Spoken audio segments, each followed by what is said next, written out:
Hello, everyone. I hope all of you are doing great. Today, we are going to discuss some interview question on cyber attacks. This is the part two of this topic. So, if you want to watch the part one, then I will give you a link in the I button. You can go through that also. It will immensely help you during your interview. Let's start the video. What is spoofing? Spoofing refers to a deceptive technique which an attacker disguises their identity or alters information to appear as someone or something else. It involves the manipulation of data packets, network addresses, or other identifying information to deceive the target or gain unauthorized access to a system or network. There are various types of spoofing attack, including IP spoofing, email spoofing, DNS spoofing. To defend against spoofing, organization and individual can implement some security measures such as encryption, authentication protocols, and network monitoring system to detect and prevent these deceptive activities. What is sniffing attack? A sniffing attack, also known as packet sniffing or network sniffing, is a type of cyber attack where an attacker intercepts and captures network traffic to extract sensitive information. This attack is typically carried out by using specialized software or hardware tools called packet sniffer or network analyzer, like Wireshark is an example for that. To mitigate the risk of sniffing attack, network administrator can employ various security measures such as encryption protocol, SSL, TLS, HTTPS to ensure the sensitive data is transmitted securely.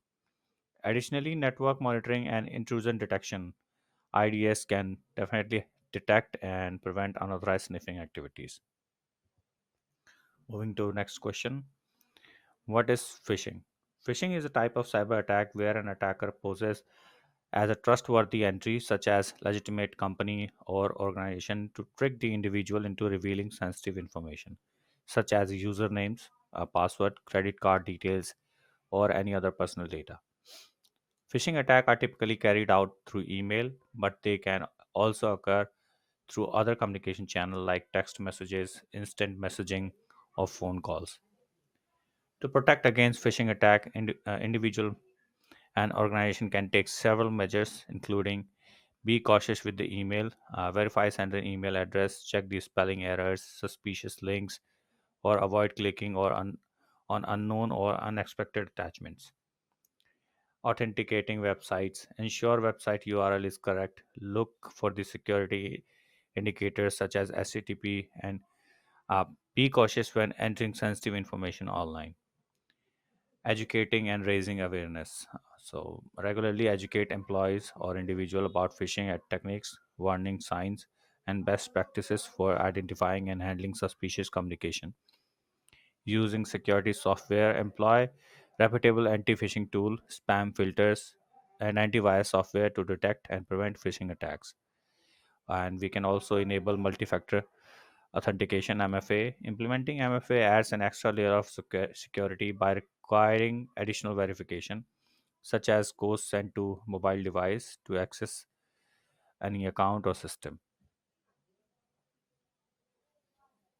Explain DOS and DDoS. So DOS is a denial of service, and DDoS is distributed denial of service.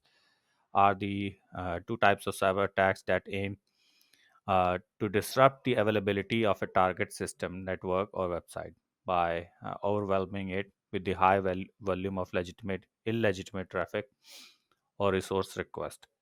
The denial of service attack occurs when an attacker intentionally floods a target system or network with significant amount of traffic or resource request, rendering it unable to respond to legitimate user or function properly. For example, a SYN flood attack. It exploit the TCP three-way handshake process by sending a large number of SYN packets, SYN requests to without completing the handshake, exhausting the target system resources. Distributed denial of service attack is an advanced form of DDoS only that involves multiple compromised systems known as botnets to launch the attack simultaneously. like UDP floods. The attack flood the target with high volume of user datagram protocol packets, overwhelming the network resources. So for mitigating DDoS and DOS, we require a combination of network monitoring, traffic filtering, rate limiting, and use of specialized DDoS protection services or appliances. Organizations often employ defense mechanism to identify, block the malicious traffic, and ensure availability and reliability of their system and services. Like DDoS protection technology like Arbor is very useful. Explain R poisoning. Address resolution protocol poisoning, also known as ARP spoofing. It is a network attack technique where an attacker intercepts and modifies the ARP table of a target device or a network to redirect network traffic to perform other malicious activities. In an ARP poisoning attack, the attacker sends forced ARP messages, falsely claiming to be legitimate device on the network. By doing so, the attacker associate their own MAC address with the IP address of another device on the network, such as default gateway or a specific target system. This causes the target device or a device to send their network traffic to the attacker's machine instead of intended destination. To mitigate ARP poisoning attacks, several countermeasures can be implemented. Use ARP spoofing detection tools, network monitoring tools, or specialized software can detect and alert administrator to potential ARP spoofing activities by monitoring ARP table inconsistency or detecting multiple MAC address associated with a single IP address. Static ARP table entries. Manually configuring static ARP table entries or critical network device to prevent them from being poisoned.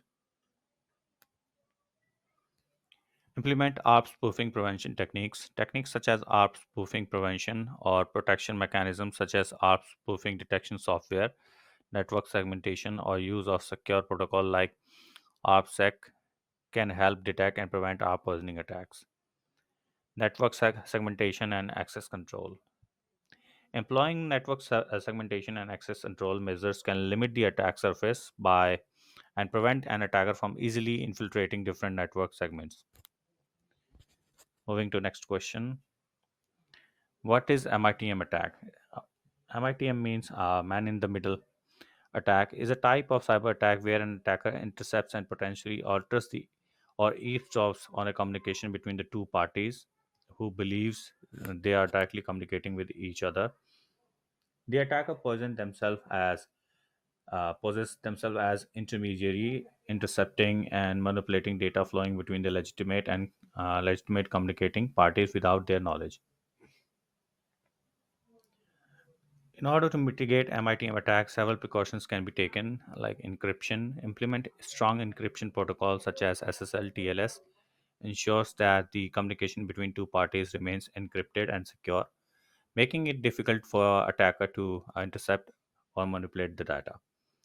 Certificate verification. Verify the authenticity of digital certificates when accessing websites or services. This helps prevent the involved forced or compromised certificates. Secure network configurations. Implement secure network configurations such as strong Wi-Fi encryption, WPA2 and WPA3, and using virtual private networks (VPNs) when connecting to public networks.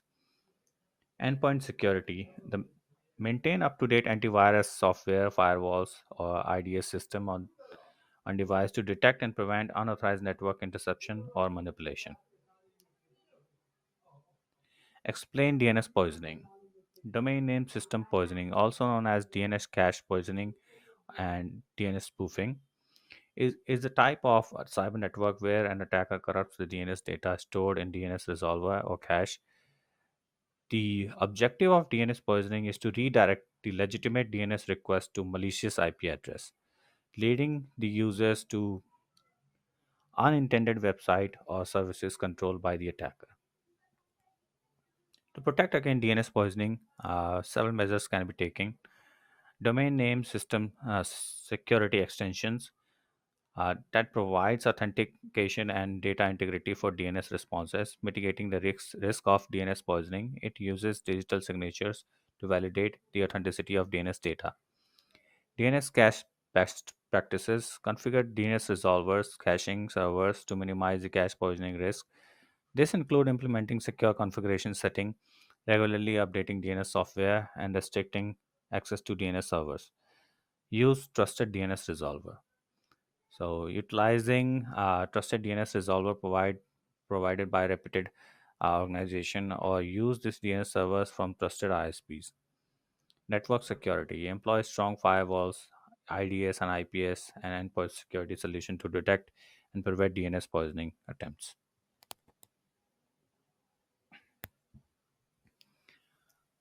So, last question for today is explain DNS tunneling. DNS tunneling is an attack where attacker uses DNS queries and response to covertly transported data, bypassing traditional security measures. Uh, Usually, DNS traffic is allowed in the firewall, and attackers takes advantage of that. Actually, the data is encoded within the traffic and allowing it to go undetected.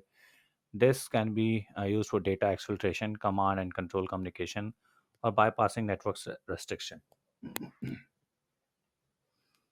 So, mitigation of DNS tunneling involves deep packet inspection. So, implementing IP solution is very great here, and DNS traffic monitoring.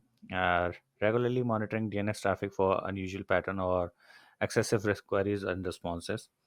So, DNS security resolution, deploying DNS security resolution that can detect and block the malicious DNS traffic, including known DNS tunneling techniques. Network segmentation, implementing network segmentation to isolate critical system and limit the impact of DNS tunneling attack.